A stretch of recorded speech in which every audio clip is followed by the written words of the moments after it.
Assalamualaikum warahmatullahi wabarakatuh. Alhamdulillah, jemaah pemberangkatan umroh 26 Mei sampai 3 Juni 2023 sekarang sudah sampai Terminal 3 Soekarno-Hatta. Dan sekarang jemaah sedang istirahat, lebih tepatnya di restoran Jukapia. Bisa dilihat di belakang sini ya. Jemaah sedang menikmati menu makanan yang tersedia, yang dimana disediakan oleh Jukapia. Dan sekarang oke, ayo mari kita lihat ke dalam seperti apa sih restoran lounge Jukapia ini gitu. Oke, bisa dilihat di sini.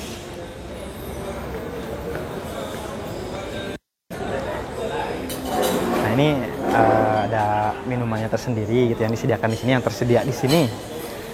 Ini juga ada beberapa menu ya yang sweet. Di sebelah sana juga ada menu makanan yang lainnya, dan di sini bisa dilihat di sini ada menu makanannya untuk hari ini.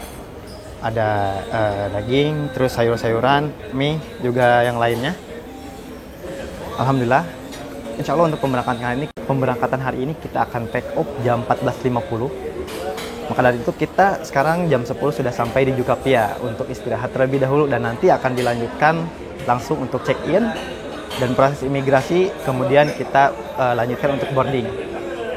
Mohon doanya juga dari semuanya, jamaah semua, semoga selamat sampai tujuan dan juga pelaksanaan ibadah umroh sekarang lancar. Amin ya Allah ya rabbal alamin. Oke, sekarang kita akan mencoba ya menu makanan di Jukapia ini, insya Allah. Ini kita bisa dilihat ada nasinya sendiri, ya, masih hangat, alhamdulillah.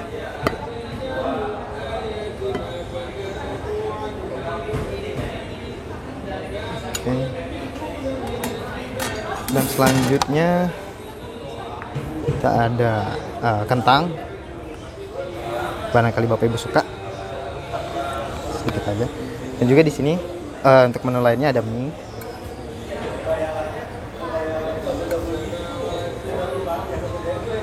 Nah, sekarang ke menu selanjutnya. Ini ada sayur-sayuran.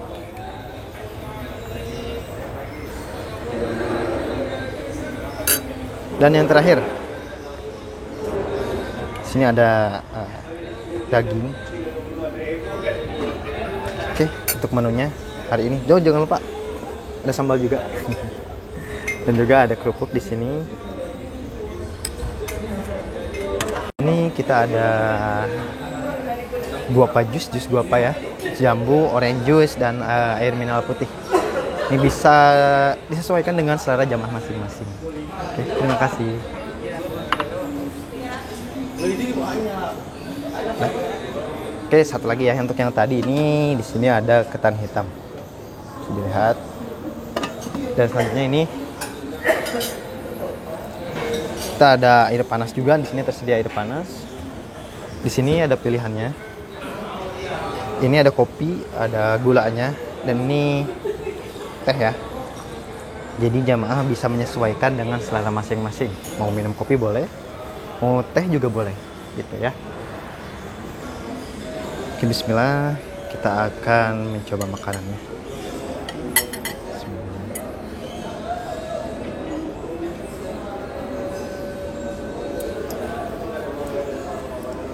Kalau misalkan masih yang bawa aqua, air, itu dihabisin dulu ya. Nanti pas imigrasi udah nggak bisa pas masuk ini. Boleh, nanti ada di tempat sampah sebelah sana ada, Pak. Nah, juga di Raja juga. Kalau ini teteh Egan boleh nggak? Terminal ya. Terminal mah aman, insya Allah sih. Aman. Kayaknya.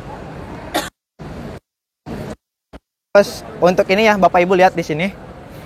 Ini ada yang selembar. Ya. Ini namanya boarding pass. Jadi sebelum masuk pesawat, kita bakal dicek ini dulu nanti. Ini jangan sampai hilang. Karena kita transit, nanti bakal dapat 2 boarding pass. Satu lagi, insya Allah nanti lagi diurusin. Nah, di sini bisa dilihat. Namanya Oman Air, penerbangannya. Gate-nya ini yang di bawah, yang 2B. 2B itu gate kita. Gate yang langsung menghubungin sama pesawat, 2B gate-nya. Jadi ada di sebelah ujung. Jadi nanti kita jalan ke bawah, udah imigrasi langsung ke ujung. Nah, berangkat? Enggak, beneran. Serius, aman.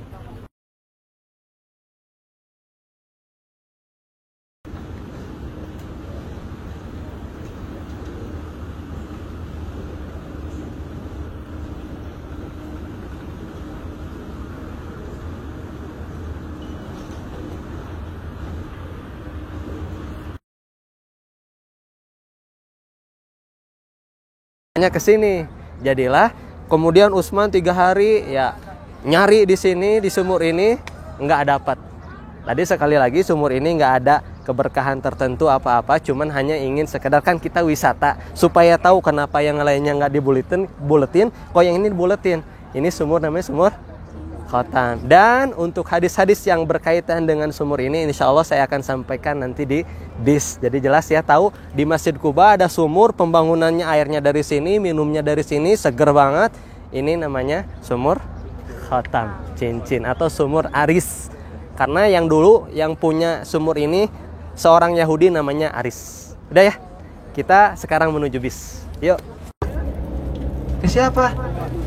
Ke Abu Bakar dulu. Abu Bakar selesai 2 tahun masa jabatan khalifah, pindah lagi ke Umar. Habis Umar pindah lagi tuh cincin ke Utsman. Nah, pas di zaman Utsman, beliau duduk-duduk di situ, cincinnya jatuh. Akhirnya namanya sumur Khotam atau sumur Aris. Ada keberkahan di situ? Ada tidak? Tidak, sama seperti sumur-sumur biasa. Dan di dalam Sahih Bukhari dikisahkan oleh Abu Musa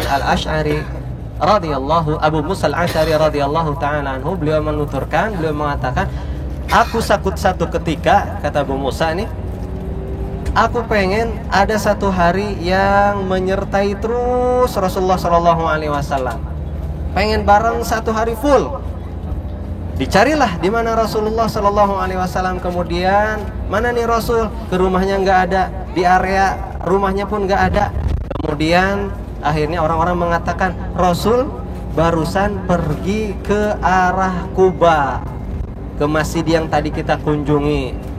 Ternyata kemudian setelah itu Abu Musa al-Asy'ari nyamperin tuh, ngikutin. Benar, ternyata Nabi sedang duduk dan kakinya selonjoran di sumur Khotam tadi, sumur Aris tadi. Jam seginilah. Biasanya sebelum duhur baru kita nyampe sini.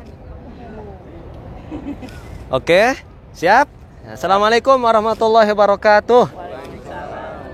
Nah, nanti foto di sini barang juga bagus. Oke, Bapak Ibu sekalian, singkat cerita kisahnya kita lagi berbicara tentang kisah perang Uhud.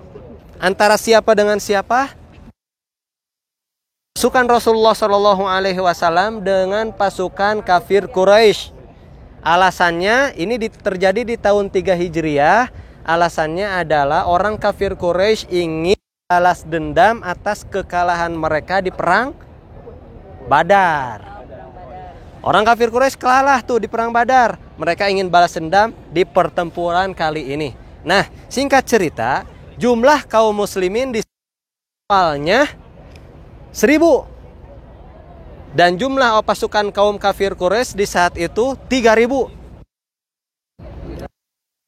Aturan hitung-hitungan sebenarnya yang menang harusnya yang banyak, betul? Kita lihat akhir dari kisah ini. Kita lihat bukit rumah mana turun, lihat Ghanimah. Tahu Ghanimah? Ghanimah itu harta rampasan perang. Lihat, ada dunia, unsur dunia, mereka tertarik pada Rasulullah Shallallahu Alaihi Wasallam sudah mengatakan jangan turun. Menang atau kalah jangan turun. Awalnya kaum muslimin menang, tapi di saat ketika itu melihat Ghanimah mereka turun dan pasukan Khalid bin Walid muter balik ke sana tuh. Ke sini ke arah bis itu.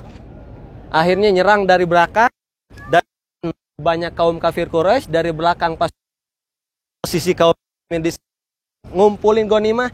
Kira-kira menang nggak ketika itu? Kalah. Depan belakang diserang, akhirnya banyak yang yaitu Hamzah bin Abdul Muthalib. Kita dianjurkan untuk mengucapkan salam. Saya nggak apa-apa baca di sini ada nih. Yuk ikuti. Assalamualaikum ahlad diyari minal mu'minin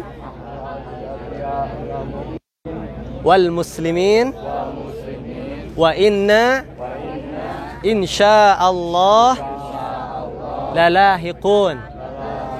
As'alullaha lana walakumul afiyah. Ya, kita ucapkan salam. Semoga kesejahteraan atas kalian wahai ahli kubur dari kaum mukminin dan muslimin. Sungguh jika Allah menghendaki kami akan menyusul kalian. Aku memohon kepada Allah untuk keselamatan kami dan ini silahkan lihat. Setelah itu nanti kita bergerak lagi. Fadhal. Ini pekuburan 70 orang yang meninggal mati syahid.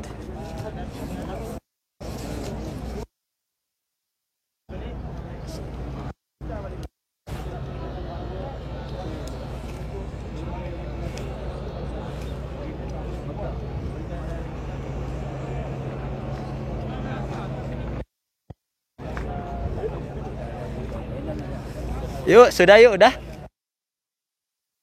Roh. Oke, kurnia. Sekarang tapi cash yang bisa jawab dapat hadiah umroh. Masya Allah. Sekarang kontan. Tuh, ya. Tahun depan, amin. Nanti disampaikan oleh Ustadz Ashar. Nanti Ustadz Ashar. Ustadz Ashar mana nih? Nggak ada, Ustadz Ashar nggak kelihatan. Hadir. Ustadz Ashar ada request katanya. Ini kita mau ngadain pertanyaan, yang bisa jawab dapat hadiah. Hadiahnya umroh katanya. Oke nggak nih? ACC? ACC aja, umrohnya sekarang. Nanti besok, oke? Besok insya Allah. Yang bisa jawab dapat hadiah umroh besok langsung. Oke. Hajian insya Allah. Amin. Kita doakan kurnia bisa dapat ini hadiah ini ya. Amin ya rabbal alamin. Hei Bapak Ibu sekalian, tadi perang Uhud. Ada yang bisa jawab nggak latar belakang kenapa terjadinya perang Uhud? Kenapa alasannya tuh? Angkat tangan. Oh, langsung paling depan tuh, paling depan jawab juga. Kekalahan kafir Quraisy kapan? Pas perang Badar. Dapat hadiah. Mana hadiahnya? Langsung jangan pulang, langsung haji. Amin ya Allah, jangan pulang katanya. Ada hadiahnya? Ada? Coba mana ada? Bisa bi'tamaratin minal ajwah. Siapa saja yang di pagi harinya sarapan 7 butir kurma, apa kata Rasulullah SAW? Lam yadurhu sammun wala sihrun. Dia tidak akan terkena penyakit dan sihir. Jadi kalau Bapak Ibu nemu temannya ada yang kerasukan atau segala macam, di antara penawarnya adalah dan pastikan setiap pagi hari kita sarapannya kurma ajwa. Jangan pagi hari hayo we bala-bala deh. Pagi-pagi oh nggak ada nasi uduk lagi, bala-bala lagi, nasi goreng pagi. Wah rusak itu usus ya, Masya Allah. Nah Bapak Ibu,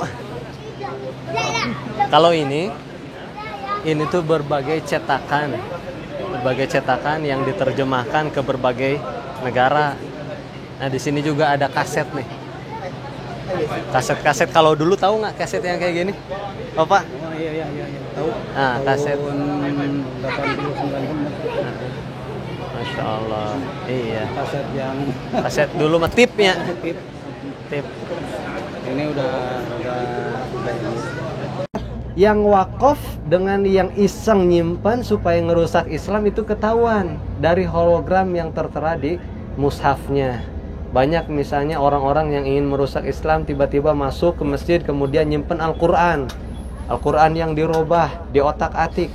Alhamdulillah dengan adanya cetakan resmi sehingga para petugas bisa membedakan ini mushaf yang resmi dan ini yang bukan. Kalau yang bukan nanti diambil.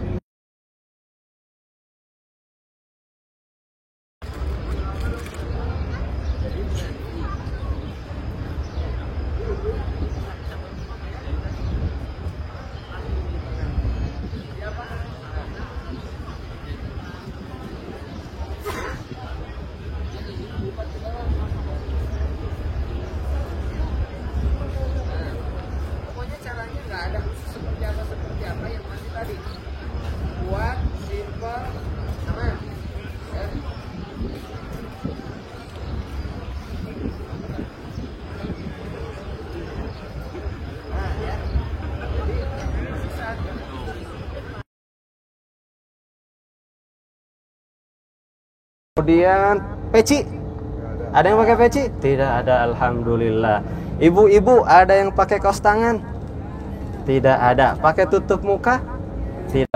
Untuk teknisnya kita akan berangkat ke Bir Ali untuk mengambil mikot dan kita akan membaca ihram di sana, niat ihram dengan mengucapkan labbaik Allahumma umratan. Nah, kita akan turun nanti di sana, kemudian sholat sebentar 2 rakaat. Setelah itu kita keluar lagi. Nanti saya pandu untuk melafadzkan ihram, melafadzkan niat ihram. Kata tersebut Rasul mengatakan wa in habasani habis famahalli ila haitsu habastani. Nanti kita bimbing. Dan jika ada sesuatu yang terjadi pada kami, ya Allah, menghalangi rangkaian ibadah umroh kami, maka tahallul kami adalah sesuai tempat yang engkau berhentikan. Nah, ini kita akan baca nanti. Kemudian selanjutnya, ini perjalanan Bapak Ibu sekalian kira-kira sekitar 5-6 jam. Sepanjang perjalanan kita nanti akan memperbanyak talbiyah. Pada bisa talbiyah? Bisa, insyaallah mudah.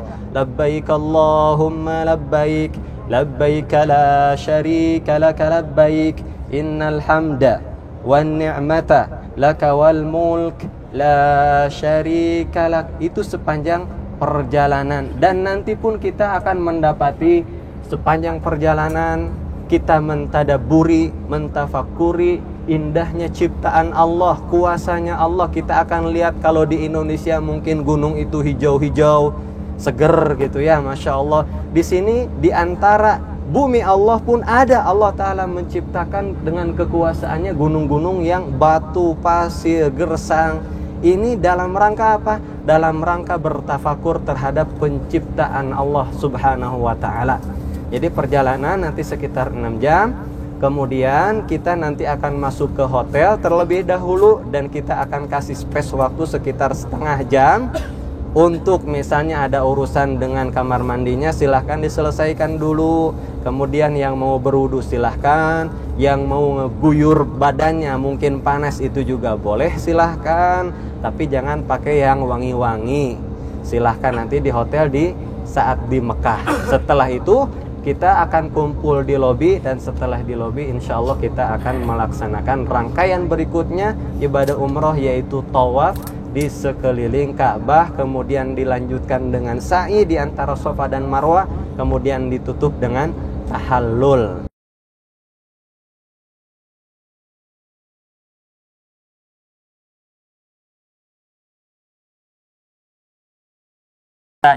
Sahabat Abu Bakar kepada Nabi Muhammad SAW. Nah, untuk kita sekarang Bapak Ibu, mungkin kita nggak menjumpai Nabi ya. Kita cara cintanya apa? Memperbanyak salawat Rasulullah SAW. Juga apa? Mempelajari sunnah-sunnahnya, sunnah perbuatannya, dari bangun tidur, doa-doa, tata cara ibadahnya, tata cara sholatnya, puasanya, semuanya kita ikuti. Sirahnya, itulah cara cinta kita kepada Rasulullah SAW. Nah, inilah yang di depan kita, ini namanya adalah kawasan distrik kebudayaan Gua Sur. Gunung Sur. Kedepannya Bapak Ibu, di depan ini nanti akan dibangun museum atau kawasan kebudayaan. Nanti bisa terbuka untuk umum. Di sini ada Museum Al-Hijrah, yang mana di situ nanti akan dibahas tentang hijrahnya Rasulullah SAW. Juga nanti akan bisa dibangun jalan. Kalau kita lihat dari sebelah sini, kelihatan sudah dibangun jalannya Bapak Ibu. Kedepannya nanti dibangun jalan, kita nanti bisa ada penyewaan naik mobil ke atas menuju nanti untuk mendekati ke arah Gua Gua Surnya.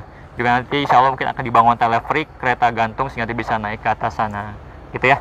Semoga nanti Bapak Ibu dapat rezeki lagi ke sini ya. Nanti nyobain insya Allah, nyobain. Silakan difoto dulu untuk kenang-kenangan. Akan la tahzan innallaha ma'ana. Jangan bersedih, jangan takut. Sesungguhnya Allah bersama kita. Apa pelajaran hidup yang bisa kita ambil? Ini banyak sebenarnya Bapak Ibu ya. Tapi pelajaran penting yang bisa kita ambil dari kejadian tersebut, ini bisa kita terapkan dalam kehidupan kita sehari-hari Bapak Ibu. Ketika kita susah Bapak Ibu, pasti akan mengalami susah ya. Sedih, gundah gulana, entah dalam masalah hubungan suami istri, atau hubungan orang tua anak, atau dalam hubungan di dalam tempat kerjanya, di sekolahnya, di tempat kuliahnya. Pasti di antara kita mengalami namanya kesedihan, kesusahan. Betul nggak Bapak Ibu? Betul ya? Pasti ada susah, pasti ada ujian, ada cobaan, ada musibah. Nah Bapak Ibu, Yang perlu kita ketahui bahwa semua itu adalah sunnatullah. Semua itu udah menjadi ketetapan Allah. Maksimalnya atau paling lama adalah 5 hari Bapak Ibu. Dimulai dari tanggal 8, kalau kita bukan lengkap dengan sunnah-sunnahnya, dimulai dari tanggal 8 Dzulhijjah, kemudian 9 Dzulhijjah, 10 Dzulhijjah, 11, 12, 13, 6 hari. Tapi kalau kita misalkan gak ngambil sunnah, berarti kita langsung ke Padang Arafah, maka dimulai dari tanggal 9, 10, 11, 12, 13 Dzulhijjah. Jadi total ada kuning ya dia. Nah, itu adalah batas mulainya masuk kawasan Tanah Arafah.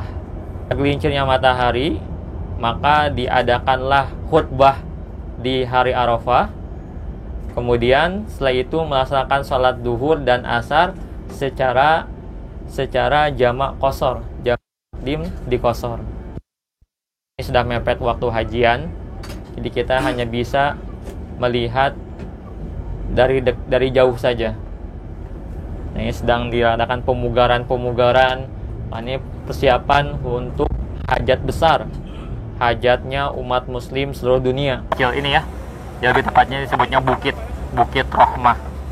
Nah, adapun Tugu Putih yang dia sebagai puncaknya, nah diterangkan bahwa disinilah Jabal Rahmah, inilah Bapak Ibu tempat bertemunya Nabi Adam alaihissalam dan istrinya Hawa alaihissalam.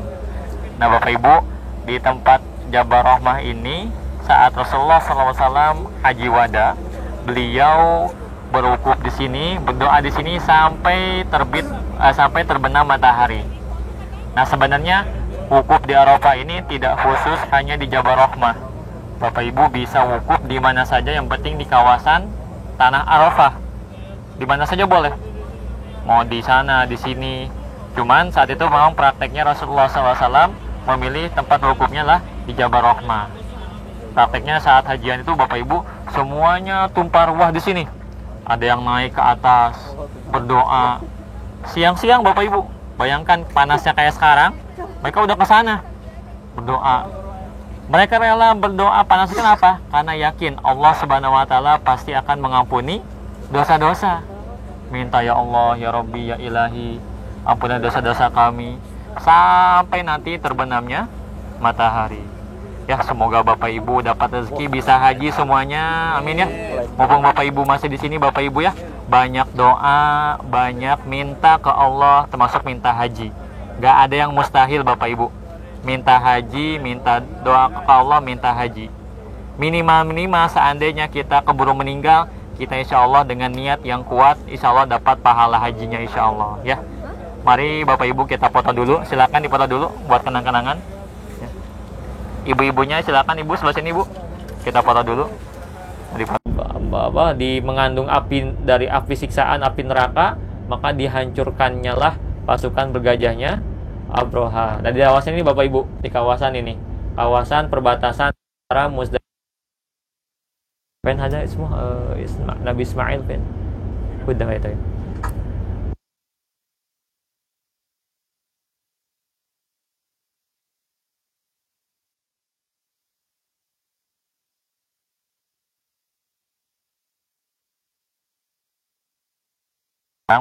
Jadi Bapak Ibu sekalian, di saat Fathu Mekah di tahun 8 Hijriah, kaum muslimin saat itu menang menguasai kota Mekah. Banyak orang-orang kafir Quraisy masuk Islam.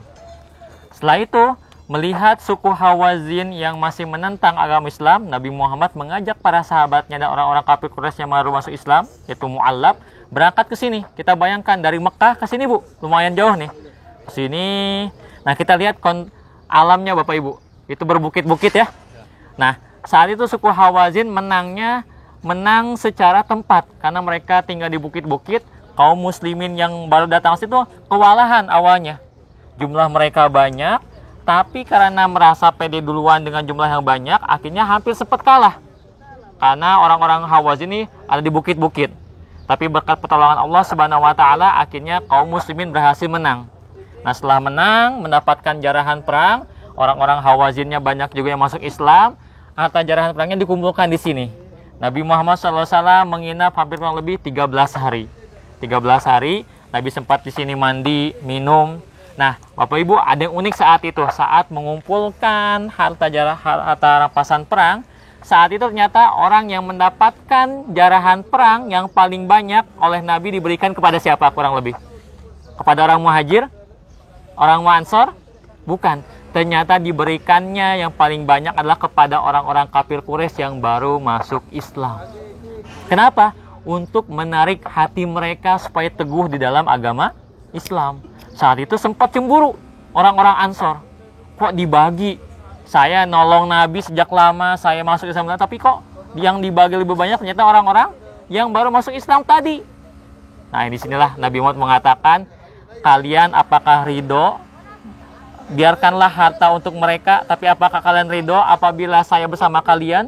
Kata orang Ansor, kami ridho ya Rasulullah. Ya, orang-orang Ansor, orang Muhajir lebih memilih Rasulullah SAW bersama mereka dibandingkan mendapat harta jarahan perang. Inilah pelajaran buat kita yang bisa kita ambil Bapak Ibu, bahwa kita lebih memilih agama dibandingkan harta dunia. Karena dunia itu akan hilang sementara Bapak Ibu. Pekerjaan semuanya akan hilang, akan kita kehilangan. Yang akan menambah kita adalah agama, amal kita saat nanti di akhirat kelak. Nah, inilah Bapak Ibu tempatnya, tempat bersejarah yang mana disinilah Rasulullah SAW mandi. Nah, Bapak Ibu, selanjutnya kita ke sana yuk. Sambil kita menuju bis. Ngambil niat untuk melaksanakan ihram umroh. Jadi Bapak Ibu, ada 3 tempat utama yang menjadi tempat melaksanakan umroh, yaitu adalah Ji'ronah di sini, kemudian di Tan'im, kemudian di Hudaybiyah. Di Ji'ronah ini Bapak Ibu, Rasulullah SAW langsung mengambil niat ihram untuk melaksanakan umroh. Makanya kawasan Ji'ronah ini menjadi tempat yang paling utama untuk mengambil niat ihram. Kita lewat sana yuk.